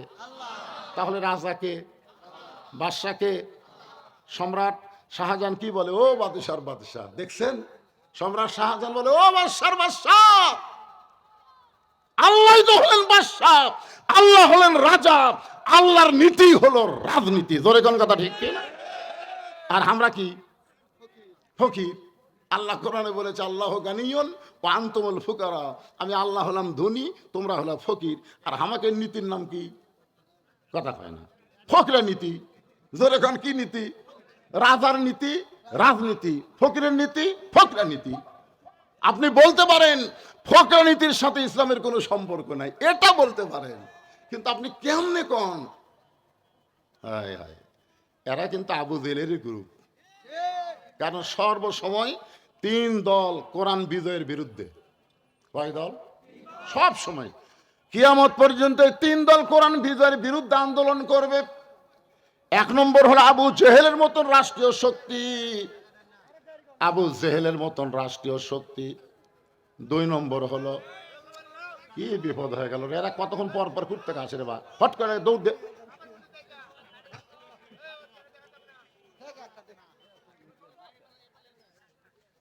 তাহলে কি বুঝলেন? এক নম্বর শক্তি কারা? এদিকে খেয়াল করা লাগবে তো। আবু জেহেলের মতন রাষ্ট্রীয় শক্তি, যারা মানুষের আইন দিয়ে রাষ্ট্র চালাবে, আল্লাহর আইনকে তারা মানবে না, বিশ্বাস করবে না। এরা সব সময় আল্লাহর কোরআনের বিরুদ্ধে চারণ করবে। দুই নম্বর হলো পুঁজিপতি, শতকরা 10 টাকা সুদ খাবে কিন্তু শতকরা 2.5 টাকা যাকাত দিবে না। এরকম পুঁজিপতি আছে না নাই? 1000-এ 25 টাকা, 1 লাখে 2,500 টাকা, 1 কোটিতে 2.5 লক্ষ টাকা, 100 কোটিতে 2.5 কোটি টাকা, 1000 কোটি যাদের আছে তাদের 100 কোটি টাকা যাকাত দেওয়া লাগবে। এরা চিন্তা করবে এই কোরআন দিয়ে যখন রাষ্ট্র চলবে তখন আমাদেরকে যাকাত দেওয়া লাগবে, এই যাকাত দিবে না বলে তারা কোরআনের বিরুদ্ধে আন্দোলন করবে। তিন নম্বর হলো ধর্ম লিয়া যারা ব্যবসা করে খায়, দয়াল বাবার দরবারে যায়, কথা কয় না, আমার দয়াল বাবার দরবারেতে কেউ ফিরে না খালি হাতে। বসে থাকা তারা হাজার হাজার গরু পায়, এরা কোনোদিন চাবে যে এই বাংলাদেশে কোরআন দিয়ে চলুক? কথা কন না কেন? আল্লাহর ধন নবীরে দিয়া আল্লাহ গেছে গায়েব হইয়া, নবীর ধন খাজানিয়া শুয়ে আছে আজমিরে, কেউ ফেরে না খালি হাতে খাজারে তোর দরবারেতে। একজনও নাউজুবিল্লাহ করলেন না। কি বলা লাগবে? কেউ ফেরে না খালি হাতে আল্লাহ তোমার দরবারে। সবাই বলেন, কেউ ফেরে না খালি হাতে আল্লাহ তোমার দয়াল, আল্লাহ তোমার দরবারে। দয়ার আল্লাহর দরবারেতে কেউ ফিরে না খালি হাতে, ইয়া কানা বুধু ও ইয়া কানাস্তাইন। আবু জেহেল বলতেছে, কি বলতেছে? আপনার তো সুবহানাল্লাহ করলেন। আবু জেহেল বলতেছে, পাগল পাগল, এতদিন মনে করতাম তুমি আদনা পাগল, কিন্তু আজকে দেখলাম তুমি পুরা পাগল। নবী বললেন, চাচা আমাকে পাগল বলার পিছনে কারণ কি? পাগল বলার পিছনে কারণ কি? আবু জেহেল বলতেছে, আমি জীবনে 2 বার বাইতুল মুকাদ্দাসে গেছি, আমি আমার জীবনে 2 বার বাইতুল মুকাদ্দাসে গেছি, যেখানে যাইতে লাগে 30 দিন, আসতে লাগে 30 দিন। আর তুই কই আজকে রাত্রেবেলা বাইতুল মুকাদ্দাসের মধ্যে 2 রাকাত নামাজ পড়ালি, আবার 7 আসমান পাড়ি দিয়ে আল্লাহর আরশে গেলি, আল্লাহ তোরে নামাজ দিল, সেই নামাজ নিয়ে রাতারাতি ফেরত এসে সন্ধ্যার সময় তোকে দেখলাম, আবার সকালবেলা দেখলাম, এই গাঁজাখুরি গল্প তুই কোথায় পাইলি? এই কথা বলে আবু জেহেল দৌড় মারতেছে। পিছন দিক থেকে নবী ডাকতে বলে, চাচা আপনি আমাকে আরো 1000 বার পাগল বলেন, আমার কোনো অসুবিধা নাই, কিন্তু আপনি দৌড় মারেন কোন জায়গায়? আবু জেহেল বলে, কিছুদিন হলে দেখতেছি আমার বাড়ির দিকে সবাই থুতু দেয় আর তোর বাড়ির দিকে সালাম দেয়, একই জায়গার বাড়ি রে। কিছুদিন হলে আমি দেখতেছি কিছু লোক আছে আমার বাড়ির দিকে থুক, আর তোর বাড়ি সালাম। তো তুই আমার কাছে থাকবি আর তোর বাড়ির সালাম পড়বি, আমার বাড়ির থুতু পড়বি। আমি অনেক দিন থেকে চেষ্টা করতেছি তো এখান থেকে তাড়ানো যায় কিভাবে, এই ইস্যু খুঁজতেছিলাম, কি ইস্যু পাচ্ছিলাম না। আজকে ফাঁসি, আজকে তোকে পাগল বানায়া এলাকা ছাড়া করব। এক দৌড়ে সকালবেলা পৌঁছে গেছে আবু বকরের দরজায়। নবীর মাদ্রাসার 1 নম্বর ছাত্র, নাম হলো আবু বকর। জোরে বলেন নাম কি? আবু বকর। আবু বকর চমকে উঠছে, কে রে, এত সকালবেলায় এত বড় নেতা আমার বাড়ির দরজা, নেতা কি ভোটর দাঁড়াচ্ছে নাকি? দেখবো চার বলতেছে ওই বাড়ির বেটার বউ আমাকে 4 চাল দিল, আমাকে বললো কাউরে দান করে না, আমি কাউরে কমো না, আমার কি ঠেকা পড়ছে, আমি কাউরে কমো না। এক লোক বলতেছে ফকুনের বেটি একলা একলা কি বকতেছে, না বাবা একলা একলা না রে, ওই বাড়ির বেটার বউ আমাকে 4 চাল দেখছে, কাউরে দান করে না, আমি কাউরে কমো না বাবা, আমি কাউরে কমো। ওরে বাবা, সামান্য একটা ব্যাগের চাল যেই ফকুন্নি সামলাবার পারেনি, সেই ফকুন্নি দিছিল বাংলাদেশ সামলাবার। 15 বছর খালি আর 5টা বছর থাকলে এই বাংলাদেশ বাংলাদেশ থাকতো না, বাংলাদেশ ইন্ডিয়া হয়ে যেত। তোরে করার কথা ঠিক না? হায় হায়, কে রে হাসিনা গেল ভারত, জেটকার মাল সেটি গেছে, খুশি হয়ে যা। তোরা এত খেপ ভেজে কেন? কারণ আমরা সকলেই জানি যে মোদিরও বউ নেই, শেখ হাসিনারও স্বামী নাই। একথা আমরা জানি কে জানি না? আমরা জানি যুদ্ধের সময় শেখ মুজিবুর গেছিল পাকিস্তানে, আর তার ছেলে মেয়ে বউ সবগুলো পাঠাছিল ভারতে। ভারতে ছিল, তাহলে যেখানকার মাল সেখানে গেছে। ভারতে তো খেপার কারণ হলো হাসিনা আস্তে আস্তে দেশটাকে ভারত দিবার চাইছিল, কারণ সে ঝোলার চাউল সামলাবার পারে না, সে কোনোদিন দেশ সামলাবার পারবে না। আগামীতে কোনো নারী নেতৃত্ব বাংলার মুসলমান গ্রহণ করবে না। জোরে বলেন কথা ঠিক কিনা? কারণ আল্লাহ রাসূল বলেছেন, মা তারাক্তু বাদি আলা উম্মতি ফিতনাতুন আদারাল রাসূলু মিনান নিসা, রাওয়াহুল বুখারী কিতাবুল ফিতান। বুখারী শরীফের হাদিস। আল্লাহ নবী বলেছেন, আমার পরে আমার উম্মতের জন্য সবচাইতে বড় বিপদ হলো পুরুষ মানুষের জন্য নারী নেত্রী হওয়া। এ কথা আমার না, এই কথা 1400 বছর আগে আল্লাহর নবী বলে গেছেন। একদিনে 4 বার ডোনাল্ড ট্রাম্প ডক্টর ইউনুসকে ফোন করছে, একদিনে 4 বার। কয়বার? ইউনুস স্যার, ইউনুস চোখ আমাকে সার করা করে, ডোনাল্ড ট্রাম্প ইউনুস চোখ সার করা কয়, আমরা চিনি না পারে। কারণ ডোনাল্ড ট্রাম্প জানে নোবেল পুরস্কার যারা পায় তারা সবার সার। স্যার আপনি মন খারাপ করেন না। অনেকে গুজব লিক বলেছিল যে আমি ক্ষমতা পেলে আমি হাসিনা ক্লিয়ার, মানে মিথ্যা কথা। কারণ আমেরিকার মরদেরা কোনোদিন মেয়েদেরকে পছন্দ করে না। যদি পছন্দ করলো তাহলে কমলা হ্যারিস এবার প্রেসিডেন্ট হতো। কারণ ডোনাল্ডের মতন পাগলা কেউ আছে, মতিভ্রম পাগলা, সেই পাগলা বুড়া কি ভোট দিছে, তাও মেয়ে মানুষও কারা প্রধানমন্ত্রী বানাবে না। চিন্তা করে দেখছেন ভাইজান, আমরা বাংলার মরদ এইটা বুঝতে পারলাম না। একটু মনোযোগ দিয়ে শুনবেন আমার মায়েরা। অতিরিক্ত জাহান্নামী হওয়ার কারণে মেয়েদের 2 নম্বর কারণ হলো তারা বেপর্দা হবে। মরার সময় তারা 5টা কাপড় পাবে, এখান থেকে তারা শিক্ষা নিতে পারে না। আমি আমার মা বোনদের জন্য বলবো, দুনিয়াতে আপনি জীবিত থাকতে মানুষ সবাই আপনার দিকে তাকাবে, কিন্তু আপনি মরে গেলে কেউ আপনার লাশের দিকে তাকাবে না। তারপর আমাদের দায়িত্ব কি? মেয়েকে 5টা কাপড় দিয়া, যে খাটনিতে মেয়েটাকে কবর দেওয়ার আগ পর্যন্ত রাখবা, ওই খাটনিটাও কাপড় দিয়া ঢাকা রাখবা। সবাই বলবে মেয়েদের লাশ দেখা পর্যন্ত জায়েজ নাই। যে মেয়েরা মরার পরে 5 কাপড় দিয়ে চাদর দিয়ে খাটনি ঢাকে রাখে, সেই মেয়েটার জীবিত অবস্থায় কেমন পর্দা করা লাগবে মা, এইটা আপনার অনুমান করে নেবেন। এই বুড়ি হয়ে বোরকা গায়ে দিয়ে কোনো লাভ হবে না। অনেক মেয়েরা দেখবেন যৌবন অবস্থায় তেমন পর্দা করে না, বুড়ি বয়সে পর্দা করে। আমি বলতেছি মা, আমার মতন বুড়ো যারা হয়েছে তারাও কোনোদিন বুড়ির দিকে তাকায় না, কারণ মানুষ বুড়া হলে মন কিন্তু বুড়া হয় না। ধরে কোন কথা ঠিক না? তাহলে একটা বুড়াও যদি বুড়ির দিকে না তাকায়, সেই বুড়ি আপনি বোরকা পরবেন, আর যুবতীর নাতনি বোরকা পরবে না, এটা চলবে না। ছোট গাছে বেড়া দেন, গরু ছাগল গাছটা ধ্বংস করবে না। ওই বুড়া গাছে বেড়া দেয়া কোনো লাভ হবে না, কারণ গরু ছাগল ঘৃণা করেও একবারও তাকাবে না। জোরে কোন কথা ঠিক না? আমাদের মেয়েদের জন্য 1 নম্বর আমল হলো অকরনা ফি বুয়ুতিকুন্না ওয়ালা তাবাররাজনা তাবাররুজাল জাহিলিয়াতিল উলা। আল্লাহু আকবার বলেন। সমস্ত সাহাবীরা বসে গেছে। আল্লাহ নবী বলতেছেন, এই 5 ওয়াক্ত নামাজ হলো 70 রাকাত। আল্লাহ আমাকে সর্বসাকুল্যে 70 রাকাত নামাজ দিয়েছেন। এই 70 রাকাত নামাজ 5 ভাগে ভাগ করে দিয়েছেন। 5টা ওয়াক্ত। ওয়াক্ত মানে কি? কথা কয় না।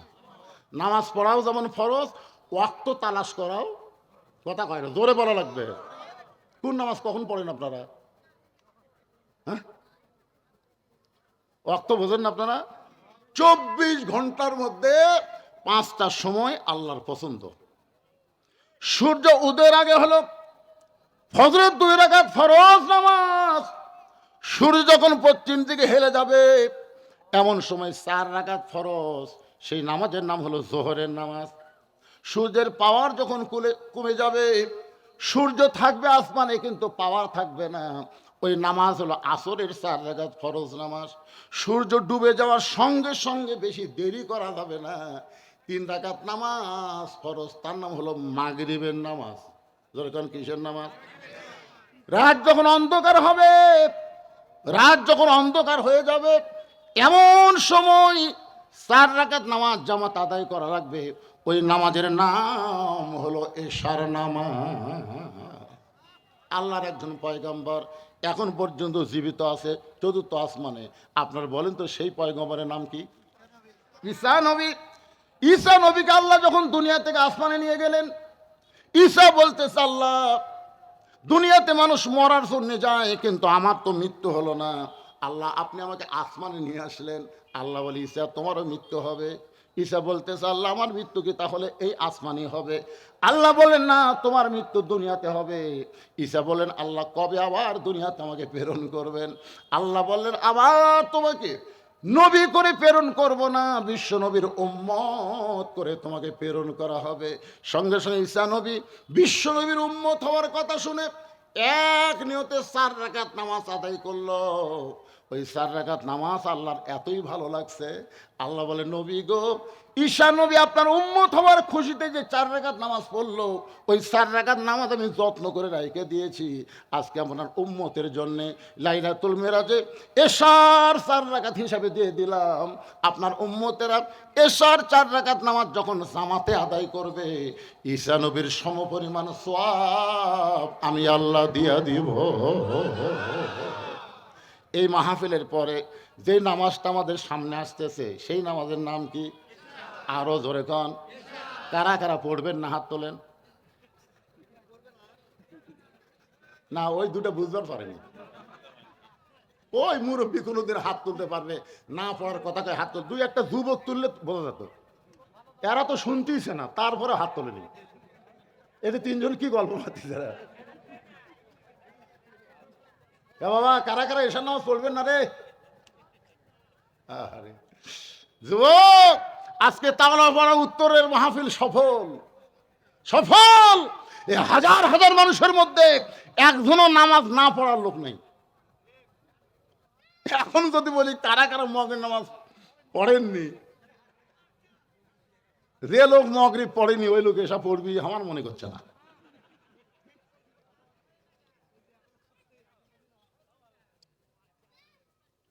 আল্লাহর বান্দার একটু মনোযোগ দিয়ে শোনেন, নবী যখন নামাজের ওয়াক্ত এবং রাকাত ভাগ করতেছেন, এমন সময় আবু জেহেল গ্রুপ নিয়ে হাজির। আবু জেহেল কি নিয়ে হাজির? আবার আসবে চট করে,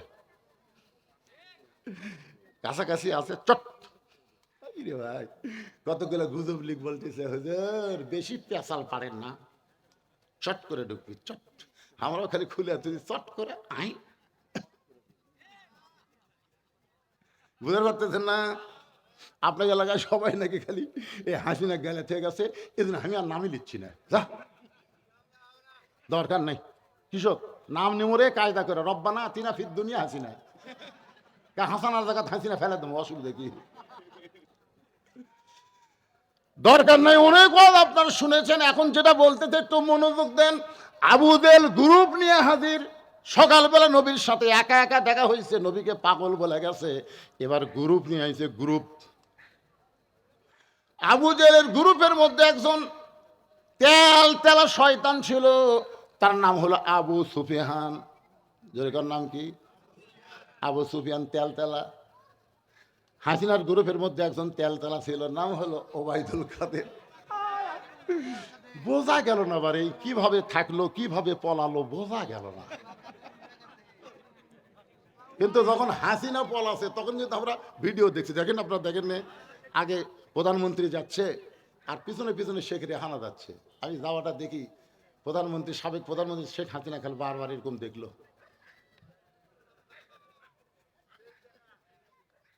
ওই সময় আমি একটা গান গাইছি, আর বউ আমার পাশেই ছিল।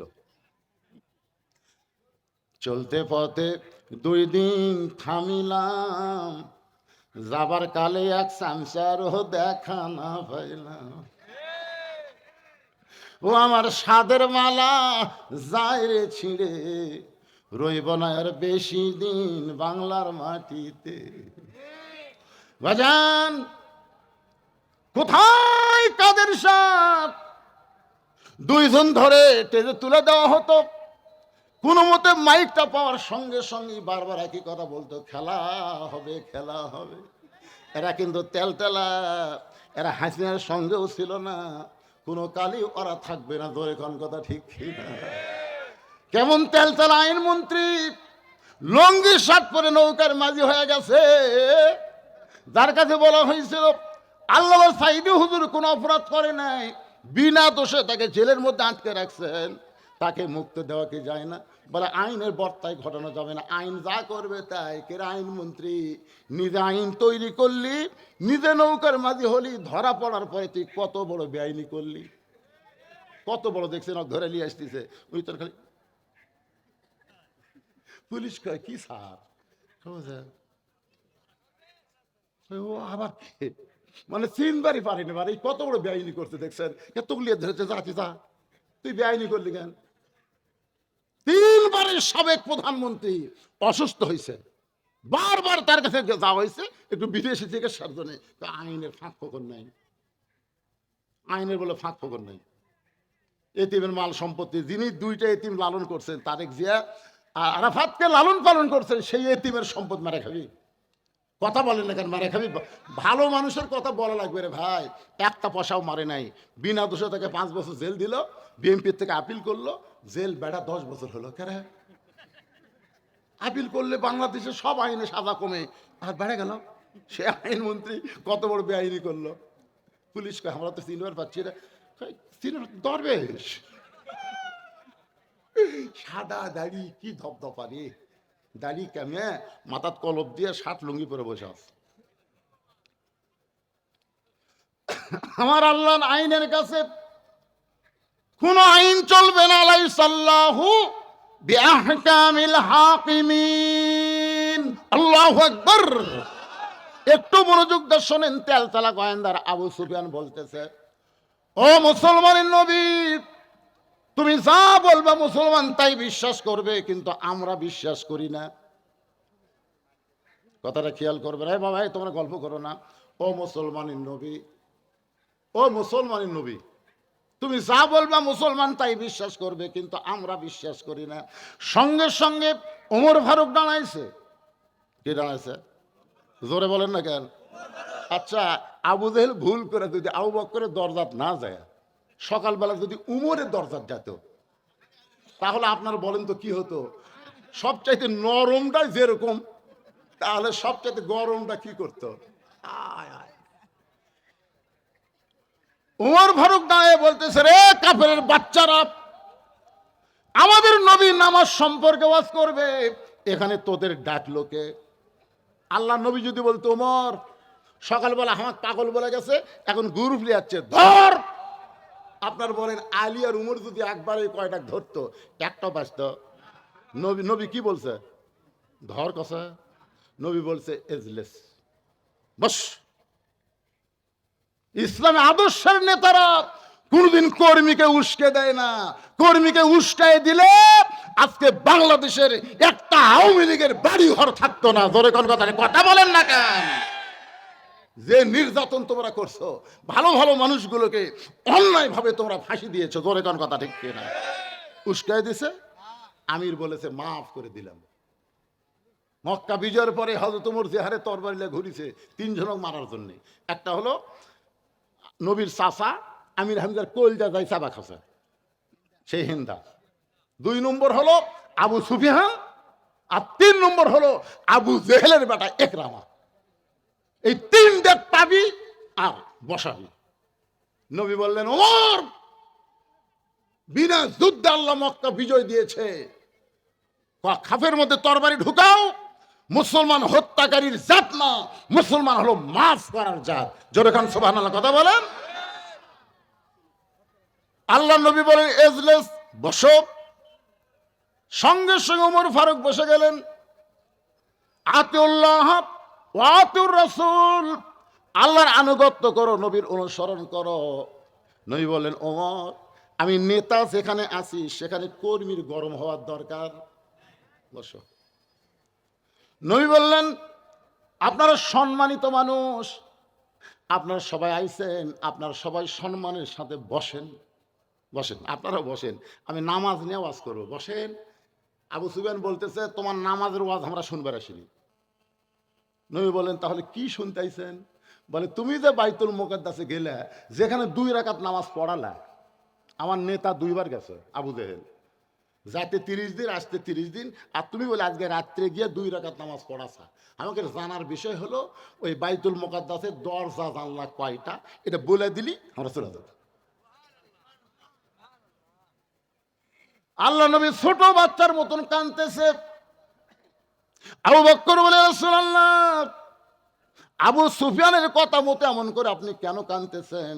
রাসূল বলে আবু বকর, আমি বাইতুল মুকাদ্দাসের মধ্যে 2 রাকাত নামাজ পড়াইছি, আমি তো দরজা জানলা গোনার জন্য যাইনি। দুসরা মসজিদে আপনার নামাজ পড়লেন, কেন্দ্রীয় মসজিদে। একজন বলছে ভাই আপনি কি নামাজ পড়ছেন? ভাই সামনে কাতারে, বিশ্বাস হয় না। আরে সামনে কাতারে পড়ছি রে, বিশ্বাস হয় না। তো তোর বিশ্বাস হবি কেমনে কর? ওই বলতে হবে মসজিদে কয়টা ফ্যান আছে।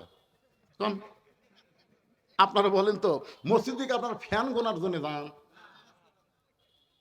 কত বড় খারাপ প্রশ্ন যে দরজা জানলা কয়টা সেটা বলে। নবী যখন ছোট বাচ্চার মতন কান্দা, আবু বকর বলে রাসূলুল্লাহ, সকালবেলা আপনাকে আবু জেহেল পাগল বলে গেছে, এখন গ্রুপ নিয়ে আইসে আপনাকে চূড়ান্ত অপমান করার জন্য। হুজুর আপনি অপমান সহ্য করতে কি পারবেন? নবী যখন এমন করে কান্দে, এমন সময় জিবরাইল নবীর সামনে হাজির হয়ে বলেন ওয়ারাফা'না লাকা যিকরাক, ওগো নবী, দুনিয়া থেকে আরশে যে আল্লাহ নিয়ে যায় সে অপমান হবে এমন চিন্তা করবেন না। বাইতুল মুকাদ্দাসের দরজা জানলা কয়টা আপনি বলতে পারতেছেন না তো কি হয়েছে? আমি জিবরাইল গোটা বাইতুল মুকাদ্দাস আপনার সামনে হাজির করে আমার হাতের উপরে বাইতুল মুকাদ্দাস ঘুরাতে থাকবো, আপনি গুনে গুনে গুনে গুনে উত্তর দিয়া দিবে। তুইজ্জু মান তাশা পড়েন, তুইজ্জু মান তাশা ওয়া তুযিল্লু মান তাশা বিয়াদিকাল খায়র ইন্নাকা আলা কুল্লি শাইইন কাদির। গোটা বাইতুল মুকাদ্দাস নবীর সামনে হাজির করা হলো। ফেরেশতা জিবরাইল হাতের উপর বাইতুল মুকাদ্দাস ঘোরাতে শুরু করলেন। নবী দরজা জানলা গুনে গুনে গুনে গুনে খুশি হয়ে যখন বলে দিলেন, সঙ্গে সঙ্গে আবু জেহেল বলতেছেন চলো যাই। আবু সুফিয়ান বলে নেতা অপমান করার কথা। আবু জেহেল বলতে চলো যাই। অযথা গ্যাঞ্জাম করে কোনো লাভ নাই। এখন সমস্ত নেতারা নেতার কথা মনে করে সবাই চলে যাচ্ছে, কিন্তু আবু সুফিয়ান খালি পিছনে ঘুরতেছে, তেল তেলাবে। এই চলো যাই বুঝলাম না, এই চলো যাই মানে কি? বলে বুঝবার গেলে ফাঁকা রাস্তা ধবি না, ঘরের মধ্যে চল। এবার আবু জেহেল আবু সুফিয়ানকে ঘরের মধ্যে নিয়ে বলতে ভালো করে দরজা জানলা লাগিয়ে দে, ভালো করে দরজা জানলা লাগায় বলতেছে দেখ তো ফাঁক ফুঁক দিয়ে কেউ কান দিয়ে আছে কিনা। আবু সুফিয়ান বলে নেতা এমন কি কথা বলবেন যে কথা বলার জন্যে আপনি দরজা জানলা বন্ধ করে আবার বলতেছেন দেখ তো ফাঁক ফুঁকো দিয়ে কেউ কান লাগা আছে কিনা। আরে কি কথা আবু জেহেল বলবে আবু সুফিয়ানকে? এই সলোজার হিকমত কি আমি আপনাদের সামনে আল্লাহর কোরআন দিয়ে তুলে ধরবো। ফজরের 2 রাকাত নামাজ যদি আপনারা জামাতের সঙ্গে আদায় করতে পারেন, আদম নবীর সমপরিমাণ সওয়াব আল্লাহ আপনাদেরকে দান করে দিবে।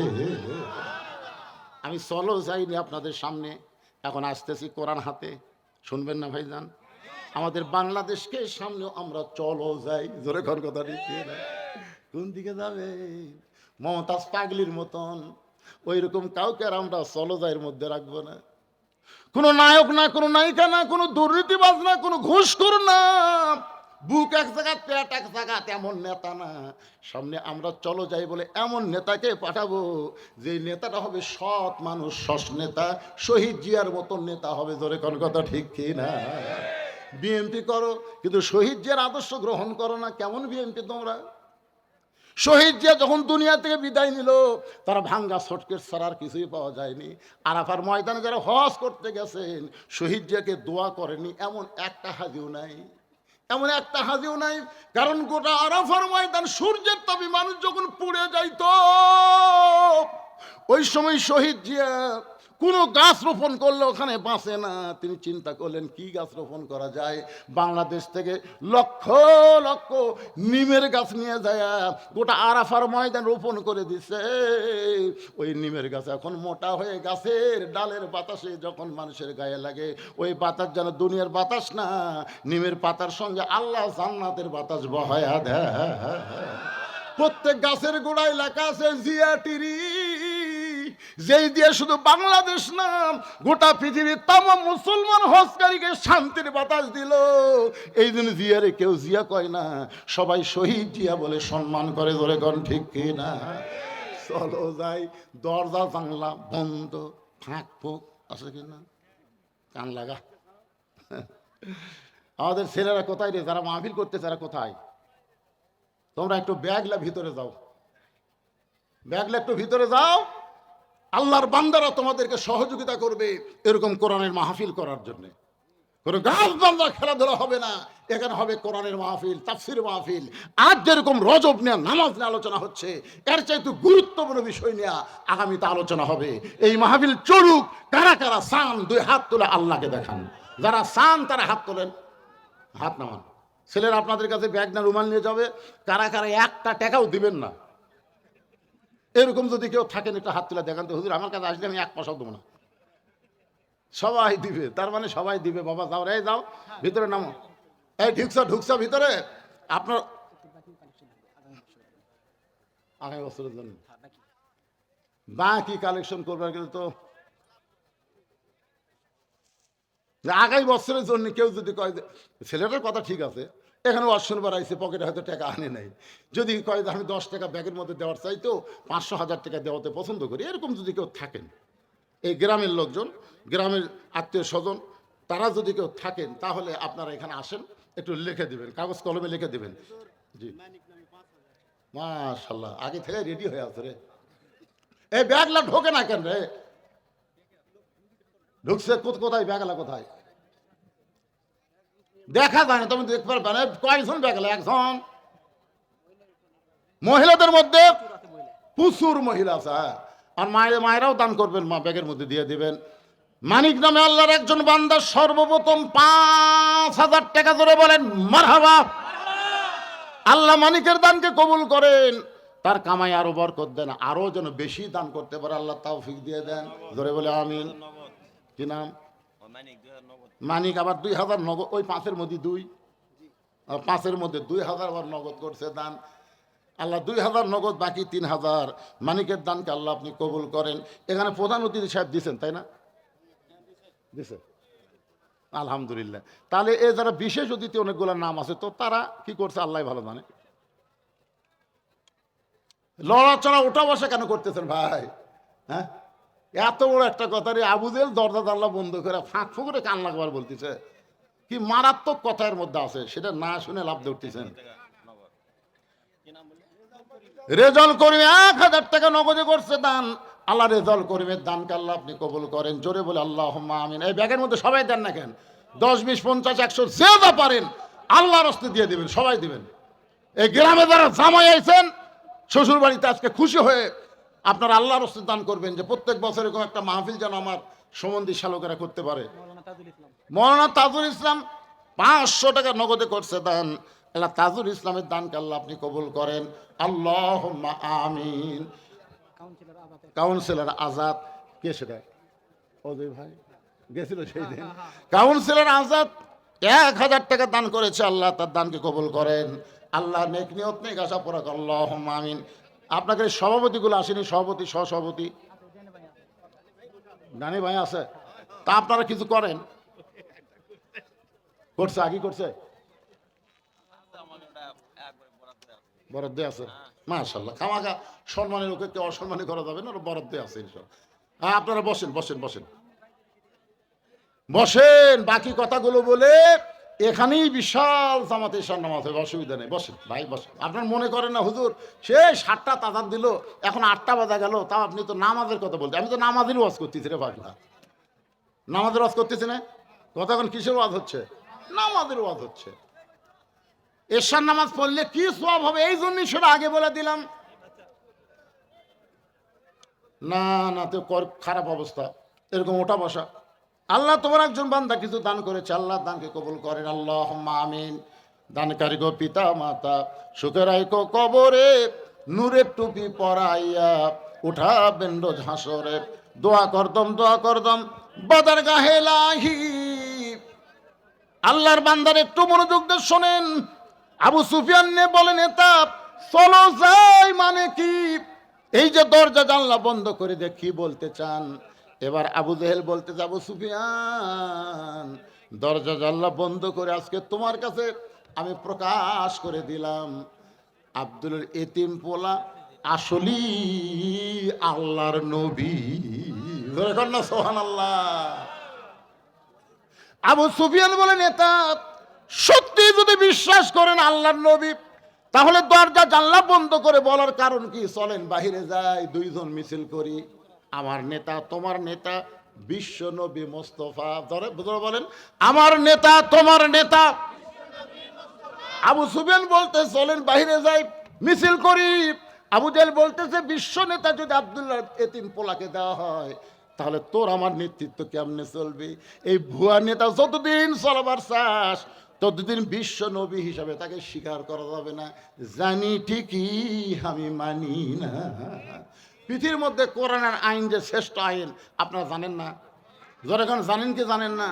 আগামীতে কোন দল আল্লাহর কোরআনকে সামনে নিয়ে চলো যায় আপনারা জানেন না সেই দল কোনটা?